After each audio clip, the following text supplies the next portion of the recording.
Welcome to Dodgers Daily. Casey Porter here with you, and today we have a very, very, very special guest. So glad that you decided to tune in. We have pitching coach for the Great Lakes Loons in the Dodgers system. I say Great Lakes Loons, but I talk to guys all the time. You work with guys all up and down the system, but that is where you're stationed during the season. Dave Anderson, that has that sweet beanie on the top of his head, Coach. So welcome in. Thank you, Casey. Really appreciate you having me. Where can I get a beanie like that? Does that come officially from the Loon store, or how do you do that? That does. You can reach out to Johnny Dukes, our clubhouse manager. Okay, fantastic. Okay, let's dive right in. Daniel Nava took over for Austin Chubb, who did such a wonderful job in 2022. So talk about your staff, first of all, coming together, and then the wonderful season y'all had. Yeah, I've been really fortunate. My 2 years in Great Lakes, I've had two unbelievable managers. Obviously, Chubby, really special year. And then he became the assistant field coordinator last year. Nava steps in as the manager, and we didn't miss a beat. Different managing styles, but both extremely effective. Navs was unbelievable to work with, and he did a great job creating a culture that allowed guys to get better, staff to get better, and obviously put a winning product on the field. All right, so let's dive into your season. You had just a wonderful first part of the year, the first half. The way it works in the minor leagues is there's two different halves. So if you win either the first half or the second half, you qualify for the playoffs. So it seems like you guys won like every single game in the first half of the year. You qualified for the playoffs. So talk about the awesome season to begin with. Yeah, it was unbelievable, especially coming out of the gate. Fairly similar back-to-back years. We got off to a slow start, then got extremely hot. Finished the first half strong and locked up our playoff spot. But this one was a little bit different the way we did it. Our personnel was obviously a little bit different style teams. In this one, it just felt like every single night there was somebody else that stepped up in a big spot and executed, whether it was offensively, defensively, or on the mound. You could just see there's pivotal swing moments in a game, and it felt like in that stretch, no matter who was in that spot, we were finding a way to get it done. It was pretty cool. Before we get into the pitching, which is your expertise, I want to talk about the catching because the catchers work with the pitchers. They have crossover, and man, were you guys spoiled on the catching front. I want to start with a guy. I think everybody knows Dalton Rushing, right? Because he's the Dodgers' #1 prospect. Everybody knows Yainer Fernandez. He's been a top 30 prospect forever. The guy I wanted to start with, the guy that I think is the most underrated player in the system, if not the, one of certainly, Griffin Lockwood-Powell. He hit for a cycle on one Friday. He hit, I believe, a grand slam on the Friday before that. This guy out of the University of Central Michigan had a wonderful year. Talk about Griffin Lockwood-Powell. Yeah, I knew that's where you were going with that one. So shout out to Griff, fire up chips. His care factor is off the charts, and that dude is ready to hop in at first base, DH. We threw him out in left field. Put him behind the plate. I remember a stretch where he went 2, maybe 3 weeks without catching a game, hopped in, and seamless. So the work ethic that kid has, even in the offseason right now, he's doing game planning exercises once a week, swing reading, just getting after it to make sure that every area of the game that he's going to contribute in, he's ready for. So he's a weapon. He's a Swiss Army knife to have on a team, and you need a guy like that to be in a successful club. So very cool. Yainer Fernandez is more of your bat-to-ball skill type of catcher, a guy kind of like Austin Barnes that could play maybe some second base. And then you have Dalton Rushing, who just pelted that scoreboard in right field like 50 different times this last year. So talk about those two. Yeah, those guys, just unbelievable. Our catchers were phenomenal this year. Obviously, like you said, all different styles. They all do different things. And there'd be nights where they'd be hitting back to back to back. So you're hitting them 2, 3, 4, somewhere in that range. But all of them were extremely capable behind the plate. They brought strengths to each other, which I think they benefited from. That catching room was very, very strong. So we were very fortunate 2 years in a row now.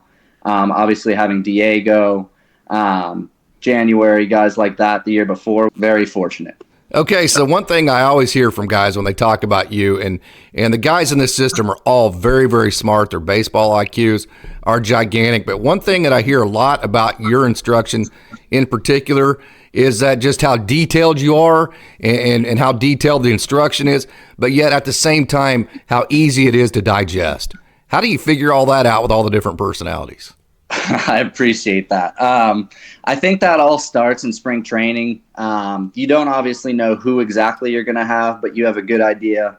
And you just start to get a feel for the guys, what information they process, which information they don't. They're all different types of learners. They all have different focuses. So once you understand what clicks with the guy, I think it makes it pretty, not necessarily easy, but a lot easier to get on the same level with them and present information. Whether it's the same information to two guys, they might receive it differently.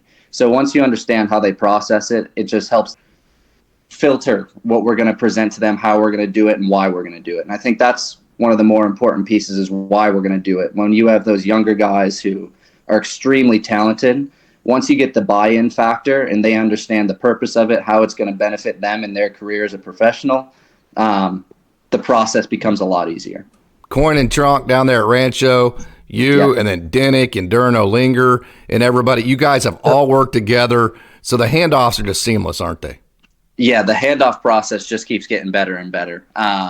So all the reports that we get from Coin and Trunky, we get a report, we get a phone call, handing them up to Dennick and Duran. Everybody knows what's been going on with each player. You know what you're going to get from that guy, and the coaching staffs are able to just hop right in pretty seamlessly as well. So we were very fortunate with that, and it just keeps getting better. Okay, let's jump right into your pitchers. It was a wonderful year for your pitchers. I want to start with the lefties. I would have to, and in the sense of just kind of the way that the season went. So you had Ronan Kopp as a starter at the beginning of the year, finished as a reliever. I'll let you address that however you want to. And then also Justin Robleski, saw him at Oklahoma State. I had been telling people about Robo for a long, long time. Finally, Loon fans got to see exactly what I was talking about last year. And then just the incredible stuff of Maddox Bruns. I've been telling people your next wave of left-handed starters was at the high A level, and they are all very talented. So dive in. Yeah, all three of those are really special lefties. We were blessed to have those three in the rotation to start. Then we had Ronan coming out and a little bit of a piggyback role at times, closer role. Again, another Swiss Army knife. He can do it all. I don't even know where to start with those three. There's so much talent between them. The way they go about their business is second to none, and they're all prepping right now, I think, to make a big impact at the next level. So hopefully we continue to see them make a jump, but the impact they had for us and the steps forward they took in their own development were pretty impressive last year, to say the least. Robo is an interesting mix. He's got overpowering stuff. He manipulates the baseball as well as anyone that I've ever worked with. So right now he's running up 5 to 6 pitches. We added a little bit of a two-seam to his mix last year, which then gave him up to 99 with a 4-seam with carry, 2-seam with run, cutter. He's got a sweeper. He's got a curveball. He's got a changeup. So he's not a fun one to game plan for, and he's got a piece about him too. Take a power pitcher with an execution focus, and you got something pretty special there. And you know he can dunk a basketball, right? Oh, I believe that. I've played him once on a golf course, and I'll never do that again. He can do anything. So he's a pretty special one, to say the least. Maddox, he made some big steps in a lot of areas. He put in so much work, cleaned up the fastball profile, found some consistency in the throw that I think he's been working towards since he's become a Dodger. Unbelievable job. Took a lot of steps forward, finding consistency in his throw that I think he's shown flashes of, and just continues to show steps forward and the ability to repeat those things that we see each day from him. Fastball profile cleaned up, so he's got that going for him. And really encouraging, his in-zone rates absolutely skyrocketed with the fastball the last 2 months of the season to above 60%. So when he can do that, some of the things that he cleaned up with the throw, the changeup really took off as well. Curveball's a weapon, got a ton of miss with it, didn't use it a lot. So I think as he progresses as a professional starting pitcher, we'll start to see him showcase all 4 pitches that he has instead of just the 2 that are off the charts that we all know about. Ronan Kopp, talk about him. It was awesome watching him come out of the pen, because as good as his stuff was, man, it just played up once that he was in shorter bursts. 100%. And pretty electric to watch him in the Arizona Fall League as well. against some better competition than he saw during the year, and he went out and had the same results.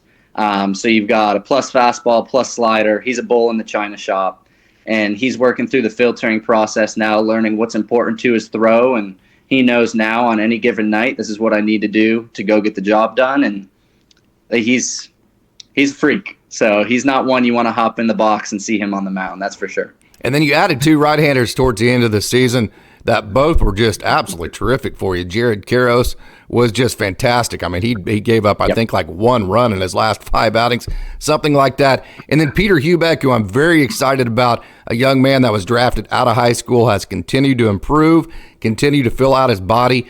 2 very exciting right-handers to go with Jan Castro and Jermaine Rosario and guys like that. So talk about your right-handers. Yeah, I mean, on any given night, you throw one of those guys out and you feel pretty good about your chances. Jared he's tactical, he's got stuff, and he executes as well as anyone that we had on the staff. His ability to create and maintain a game plan, understanding what his strengths are, what he needs from each pitch, is fairly advanced for this point in his career, and you can see those results. He just picks hitters apart, knows what he wants to do. And when he misses, he's missing to areas of safety. So he's in a very good spot, understanding who he is as a pitcher and what it's going to take him to the next level. No doubt about that. Talk about Peter Hubeck. He's always had the big curveball, really incorporated kind of in a smaller type breaking pitch, maybe called a slider, call it whatever you want. Last year to tunnel a little bit better off his fastball, maybe keep him in the zone a little bit better. So talk about Hubeck. Yeah, I think the development of the slider was one of the biggest pieces to success that he had. He ironed out some delivery things on his own as well that were huge, and he just gained confidence. Each outing out, you could see starting to build momentum. But a guy like that who has 2+ pitches in the north-south plane, you give him a little wrinkle of a slider, and all of a sudden hitters have to respect east-west and north-south. So that slider allowed him to move counts, create weak contact while getting big miss on the north-south plane. Lot of potential there as well. There's just so many guys that are in a really good spot heading into the 24 season. Okay, let's get into your relief staff. And boy, it was super, super, super exciting. First guy I want to talk about, it seemed like you just said, you know what? This guy's tall, he's left-handed.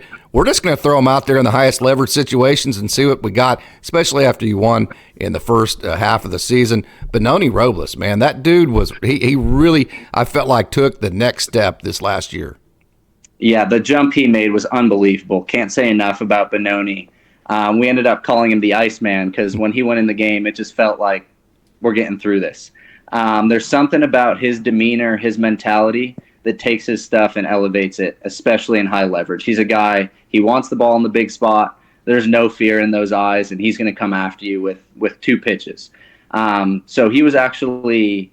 He went over a pretty big overhaul. We pared down the arsenal. He went to fastball slider exclusively for the time being, and just really gained confidence in improving those 2 pitches. And then he pretty much popped out in July, started hitting some 95s, hit a couple 96s, hit a 97, and he just, again, started to put things together and became an absolute weapon for us out of the backside of the pen. All right, a couple of guys that were very impressive, intimidating figures that both kind of ran hot in terms of carrying an adrenaline with them. Juan Maria, who throws 100+ mile-an-hour fastball.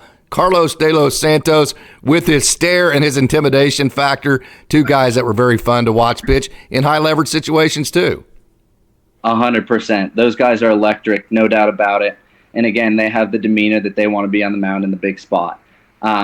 Toro, Juan Maria, we call him Bull for a reason. One of the big pieces for him, he's starting to figure out the slider a little bit, cleaning up the shape, bringing up the velocity floor a little bit. But as he starts to land some off-speed pitches, then all of a sudden the 4-seam just continues to play up. Stuff's not a question with him. Mentality's not a question for him. Just finding some conviction in the slider and buying into that. And I expect some pretty big things from him coming into next year. It's very fun watching Hobbsy pitch. And there was a couple of times, of course, there's some big rivalries, you and Dayton, and then obviously you were having a great season, and you had you were in the playoffs and all that kind of stuff. So there were some huge moments, and I always love it when the other team starts getting on Michael Hobbs a little bit and starts bumping their gums just a touch. Maybe the Dayton fans do, because I'm like, oh, you're out now, man. I mean, you don't want to do that to Hobbsy. He is so fun to watch in those big moments, isn't he? He is. I mean, that mentality ran rampant out of the bullpen. if you take those guys that have closing experience, you said Kopp, Murillo, you have Jack Dreyer, Hobbs, Robles, De La San, all those guys could finish a game for you. Hobbsy in particular, he took a huge leap this year in terms of stuff. Again, cleaned up the delivery to a point that we didn't even have to talk about it. He knew what he needed to do. He's his own best coach, and he's put himself in a position that wherever he goes, he's going to know what he needs to do to get outs. And I have confidence in him getting outs against anybody in the world, that's for sure. Another one that had a really good year this year, moved up to you and did very well, was Lucas Webb. Kind of a herky-jerky type motion to him, uncomfortable at bat, I think is how you could put it for a right-hander. Yep. Release angle's really funky. A lot of elbows and knees coming at you. Picking up where the ball's coming from is difficult. Again, but the release height, the release angle is extremely difficult, especially when he gets the fastball and the slider going. Pretty devastating splitter when used correctly, and he's starting to figure that out. So I splitter! I didn't know he had a splitter. Yes, it's a pretty good one too. A lot of confidence in that, putting guys away. Started to figure out how to use it and where to start it for left versus right. So as he figures out his arsenal, he's got a lot of upside for sure. God, just think of the variety of all these guys in the pen. It's amazing, isn't it? Yes, which allows us to platoon pretty well as a coaching staff as well. Okay, you knew you weren't going to get out of here before talking about my man, the Maytag, Jack Dreyer, the young man that can beat everybody in the world in chess. He can do a Rubik's Cube in 14 seconds, and he is pretty badass on the mound as a pitcher.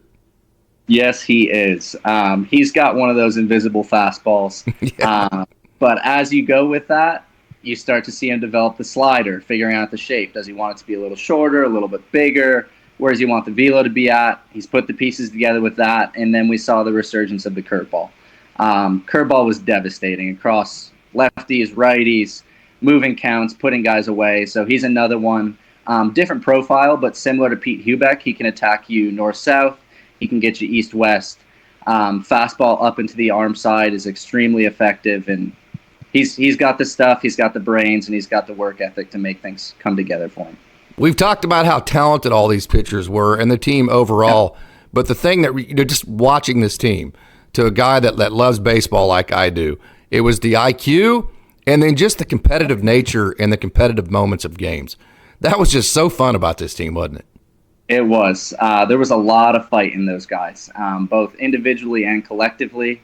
And I think there was a point early in the season when we weren't winning a lot of games that you look around and you realize individually there's a lot of guys with fight in this locker room. So then all of a sudden when it came together, we had a really pesky, scrappy team, and it was fun to be a part of for sure. Okay, tell us what you do in the off season. I know I talked to you the last time I did. It was during the season. It was on your own. Your one day of the week, you're off on a Monday, and it's like, man, it seems like your off day is probably more busy than the days you actually play games. So tell us what a guy like you does in the off season. What's your routine like? Yeah, so this one was a little different. I did Arizona Fall League, which took us 4 to 6 weeks, a little bit longer. Normally give myself 2 to 3 weeks to kind of recoup, recover, and recharge.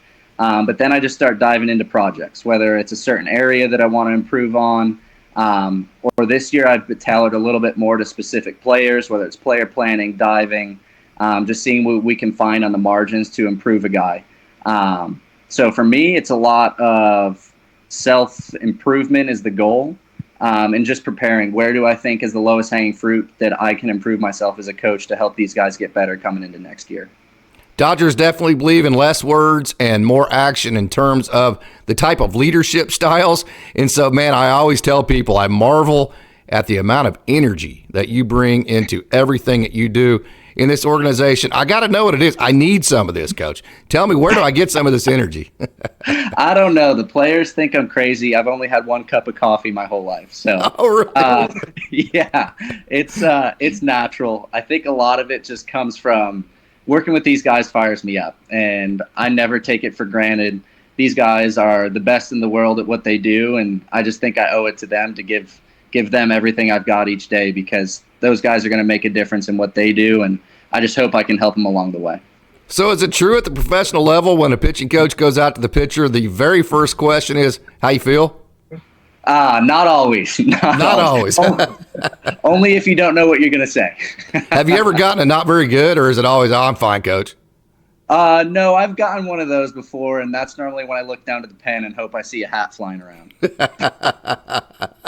Okay, man. I just noticed last year, it seemed like every time you went out to the pen, it was like there was 3 outs that came almost immediately after that. Last question for me, we were talking to pitching coach from the Great Lakes Loons. Well, pitching coach up and down the system, works with guys that even are in the major leagues now that I talk to that give him a lot of credit in terms of time, just giving away the time that you have to spend even with guys that aren't on your team right then. So Dave Anderson, we're talking to him, coach. So last question for me. The Loons seems like it's the team that gets the big roster dumped on them in terms of pitching, and you have all these guys that have to get all this mound time in. They're all guys that are super talented. So how are you so creative? What do you have to do to make sure that everybody gets enough mound time? Yeah, some of that comes down early on. It's difficult because you're coming out of spring training. Everybody's on the same playing, at least in terms of health, they're ready to go. They're all 100%. They all want the innings. And early on, there's nobody that needs a rest day. So once you kind of get into a little bit of a schedule, Don Alexander, one of our coordinators, factors in the rest days for guys, and you just start to create a little bit of a schedule. But obviously there's some guys that aren't going to get what they need, and that comes into the practice form. We did a pretty good job keeping guys on the mound in a training environment. We had some hybrids where guys would throw a bullpen and then face some hitters. And that's all based on how they project to in-game outings. So we're trying to make sure from a development standpoint, guys keep facing hitters, guys keep touching the mound, and just try and maximize what everybody gets for sure. But it is difficult. I lied. I promise this is my last question. Austin Brubaker, the young man that I do my podcast with, he goes to all the Loons games. Yes. Has he taught you how to do the funky feather yet? He has not. When we get there, I might have to ask him about that. I have not been offered that opportunity. It's a bucket list. It's got to be a bucket list deal, man. He's already taught me how to do it. Got to learn the funky feather from Austin. I will do that. Okay, good. Dave Anderson, pitching coach for the Great Lakes Loons. Thank you so much for joining Dodgers Daily. Awesome. Thanks for having me, Casey.